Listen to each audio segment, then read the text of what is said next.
భారత్ పై బంగ్లాదేశ్ కుట్రను భగ్నం చేసింది మన ఇంటెలిజెన్స్. కలకత్తాలో బంగ్లాదేశ్ మోడల్ శాంతా పాల్ ని అరెస్ట్ చేశారు. భారత్ కు సంబంధించిన కీలక సమాచారం లీక్ చేశారు శాంతా. కీలక పత్రాలు పోలీసులు స్వాధీనం చేసుకున్నట్లుగా తెలుస్తోంది. దొంగ పత్రాలతో పాస్పోర్ట్ పొందినట్లుగా గుర్తించారు. శాంతా పాల్ కు వారం రోజుల కస్టడీ విధించింది కోర్టు. ఈ నేపథ్యంలో ఇంకా ఎంతమంది ఇలాంటి కుట్రలకు పాల్పడుతున్నారా అన్న కోణంలో కూడా విచారణ చేస్తున్నట్లుగా తెలుస్తోంది. అసలు ఏ ఉద్దేశంతో వచ్చారు, ముఖ్యంగా ఎలాంటి సమాచారాన్ని బయటకు లీక్ చేస్తున్నారు అనే వివరాలకు సంబంధించి ఇప్పుడు విచారణ చేస్తున్నట్లుగా తెలుస్తోంది. కోల్కతాలో ఒక బంగ్లాదేశ్ మోడల్ శాంతా పాల్ను పోలీసులు అరెస్ట్ చేశారు. ఆమె దగ్గర నుంచి ఒక నకిలీ Aadhaar card, ration card, voter కార్డును స్వాధీనం చేసుకున్నారు. అంతేకాకుండా పలు బంగ్లాదేశ్ పాస్పోర్ట్లు, రీజెంట్ ఎయిర్వేస్ బంగ్లాదేశ్కు చెందినది ఇది, ఆ ఉద్యోగి కార్డు, అలాగే ఢాకాలోని సెకండరీ విద్యకు సంబంధించినటువంటి అడ్మిట్ కార్డు, వేర్వేరు అడ్రస్లతో నమోదు చేయబడినటువంటి 2 భారతీయ ఆధార్ కార్డులను కూడా స్వాధీనం చేసుకున్నారు. ఇవన్నీ అసలు ఆమెకి ఎలా వచ్చాయి అనేది కూడా అధికారులు షాక్ అవుతున్నట్లుగా తెలుస్తోంది. ప్రస్తుతం చెల్లుబాటు అయ్యేటువంటి వీసా లేకుండానే ఆమె భారతదేశంలో ఉంటున్నట్లుగా కూడా గుర్తించారు. ఆగస్టు 8 వరకు పోలీసుల కస్టడీలో ఆమెను విచారించబోతున్నట్లుగా సమాచారం. భారతదేశంలో అక్రమంగా నివసిస్తున్నందుకు మోడల్ను కోల్కతా పోలీసులు మంగళవారం అరెస్ట్ చేశారు. నిందితురాలు బంగ్లాదేశ్లోని బారిసాల్కు చెందినటువంటి శాంతా పాల్. ఆమె వయసు 28గా తెలుస్తోంది. కోల్కతాలోని జాదవ్పూర్ ప్రాంతంలో ఒక అపార్ట్మెంట్లో అద్దెకుంటోంది. నివాసంలో ఉండగా అరెస్ట్ చేశారు పోలీసులు. ఆమె నుంచి 2 ఆధార్ కార్డులు, ఒక ఓటర్ కార్డు, రేషన్ కార్డు కూడా స్వాధీనం చేసుకున్నారు.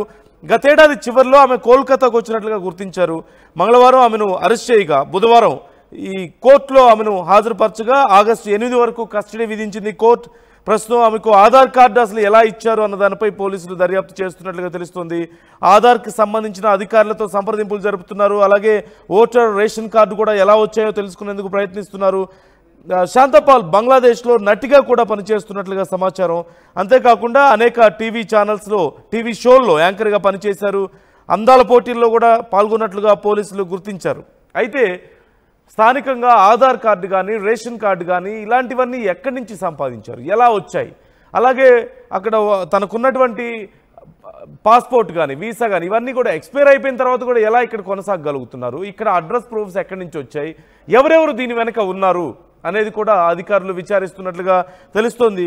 అనేక రూపాల్లో భారతదేశానికి సంబంధించినటువంటి సీక్రెట్స్ను తెలుసుకునే ప్రయత్నాలు చేస్తూ ఉంటాయి శత్రు దేశాలు. అటు పాకిస్తాన్ నుంచి, బంగ్లాదేశ్ నుంచి, అలాగే చైనా నుంచి, ఇలా చాలా చోట్ల నుంచి అనేక ప్రయత్నాలు చేస్తూ ఉంటారు.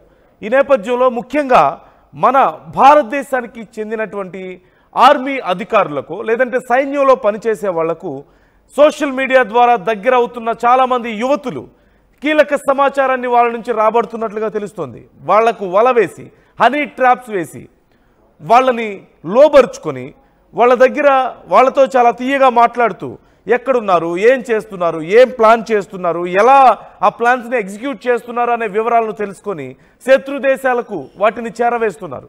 శత్రు దేశాలు ఇలా ప్లాన్ చేస్తున్నాయి పకడ్బందీగా, అదొక పద్ధతి. అలాగే ఈ మధ్య కాలంలోనే మనం చూసాం, ఒక పాపులర్ యూట్యూబర్ని అరెస్ట్ చేసిన విషయం కూడా మనం చూసాం.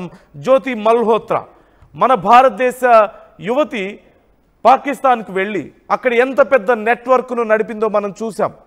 అక్కడికి చాలా ఫ్రీగా వెళ్ళి రావడం, భారీ ఎత్తున వాళ్ళ నుంచి డబ్బులు తీసుకోవడం, అక్కడ అధికారులతో ప్రేమాయణం కొనసాగించడం, ఇలా అక్కడికి వెళ్తే చివరికి తుపాకులు పట్టుకొని తనకు సెక్యూరిటీ ఇచ్చినటువంటి పరిస్థితిని కూడా మనం చూసాం. అంటే ఎంత కీలకమైనటువంటి సమాచారాన్ని వాళ్ళకి ఇస్తే అలాంటి ఫెసిలిటీస్ వాళ్ళు ఇస్తారు అనేది మనం గమనించవచ్చు.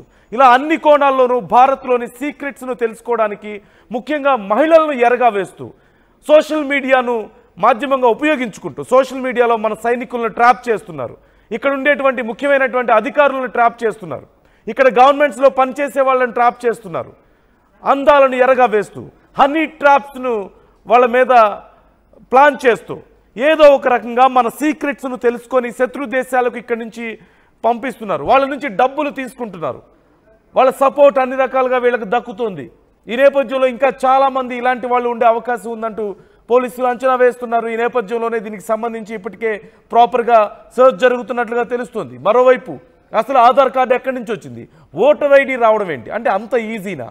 ఇక్కడ మన భారతదేశ పౌరులు కాకపోయినా సరే గవర్నమెంట్ నుంచి ఇష్యూ అయ్యేటువంటి కార్డ్స్ ఎలా వస్తున్నాయి అంటే ప్రభుత్వంలో వీళ్ళకి అనుకూలంగా పనిచేసే వాళ్ళు ఉన్నారు లేదా డబ్బుకు లొంగి వాళ్ళ వల్ల మన భారతదేశానికి ఎంత నష్టం జరుగుతుందో కనీసం ఆలోచించకుండా ఎలాంటి కుట్రలు జరుగుతున్నాయనే విషయంలో అవగాహన లేకుండా కేవలం కొద్దిపాటి డబ్బులకు లొంగి ఇష్టం వచ్చినట్లుగా ప్రభుత్వ గుర్తింపు కార్డులను మన పౌరసత్వానికి సంబంధించినటువంటి కార్డులను వాళ్ళకి ఇస్తున్నారు ఆధార్ కార్డు ఇస్తున్నారు పాన్ కార్డులు ఇస్తున్నారు లేదంటే ఓటర్ ఐడీస్ ఇస్తున్నారు ఇక్కడ రెంట్కి వచ్చి ఇల్లు తీసుకుంటుంటే కనీసం ఎవరు వాళ్ళు ఎందుకు వచ్చారు అనే వివరాలు తెలుసుకోకుండా వాళ్ళు అడిగినంత రెంట్ ఇచ్చేస్తే వాళ్ళు ఇచ్చేస్తున్నారు సో ఇలా చాలా రకాలుగా ఇక్కడ ఉన్నటువంటి కొంతమంది అవినీతి పరుల కారణంగా భారతదేశానికి భారీ నష్టం జరుగుతోంది ఈ నేపథ్యంలో ఇప్పుడైతే ఈ అంశానికి సంబంధించి కీలకంగా శాంతాపాల్ను విచారిస్తున్నారు వారం రోజుల కస్టడీకి తీసుకున్నారు